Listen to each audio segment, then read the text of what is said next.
Hey, what's up guys? This is Tomo and welcome back to Tomo's Piano.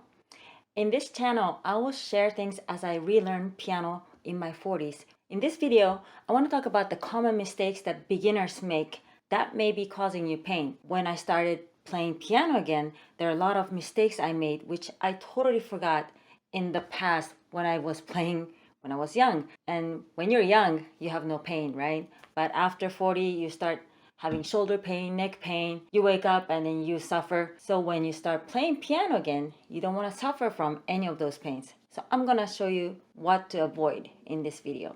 I also say this because one of my friends started playing piano in his 40s, and after a while he had to stop playing because he started having arthritis or the tendonitis. So to avoid that, you need to check this out.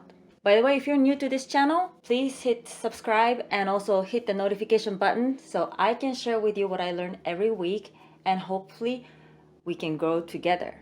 First, let me show you the video, which is about a year after I started playing piano again. And I want you to spot things that I was doing wrong.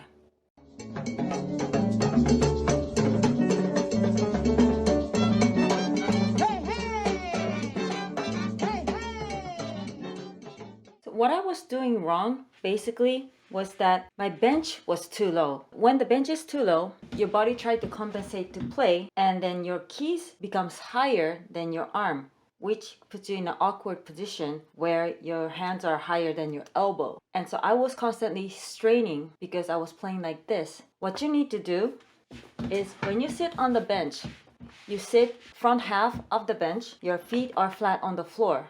You have to have your back straight. Don't slouch and play. Make sure you have your back straight as you sit in the front of your chair.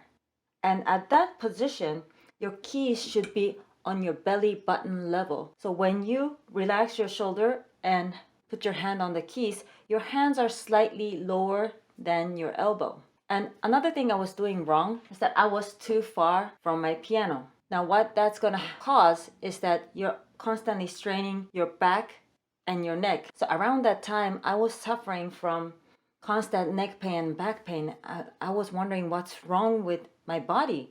And I didn't realize that's because I was too far away from the piano. The good distance is when your hands are not too stretched and not too to the side, because then you won't be able to move around. You should be around here where elbows on the front side of your body, so you can kind of go with the flow, but not too stretched where your shoulders constantly supporting the weight of your whole arm. So that's the good distance. Your knees are right below the keys.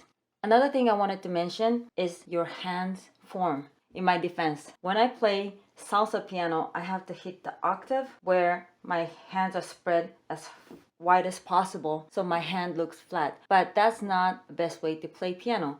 Your hands should always be relaxed and in a round shape because the arch supports the weight the most. This is what I learned when I was a kid. Flip your hands. Imagine that you're holding eggs. You flip it over and this is the posture I should maintain. And you can always play like this, but this is what you're trying to aim. And what that does is you will be playing the keys with the tip of your hand, fingers, which means you're not playing with here, the flat part, but you're playing with the tip. And when you do that, if you have long nails, you will be hearing the clicking sound. So you have to cut your nails to the point it doesn't make the clicking sound. And you don't hit your nail, that's the right nail length. And to be honest, when I was younger, I didn't want to cut my nails, and that was my excuse not to play piano. And that's really stupid, but that's what happened when you're young, right? That's another trick. Now I know you're thinking about pro jazz pianists like Thelonious Monk who played with a flat hand, but again, this video is about how not to hurt your body and how to play piano without pain. So that's not the way to do it. And also make sure when you're having your hands on the keys, your wrists are not too arched this way or arched this way. Either way, it's unnatural. Maintain in a natural position where there's no strain on your wrists either.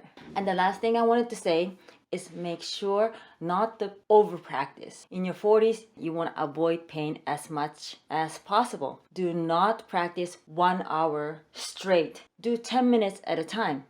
If you want to practice longer, do 10 minutes in the morning, 10 minutes in the afternoon, 10 minutes at night. That's so much better as far as the retention goes in your head, and also it doesn't strain your hand as much. Also, make sure to stretch your fingers, hands after you practice so you don't get cramped like I did. Don't make the mistakes that I made. Remember, posture, form of your hand, distance from your keys, and practice many times throughout the day in a short amount of time, but many times. That will help you avoid the pain that I went through. Hope to see you in the next video.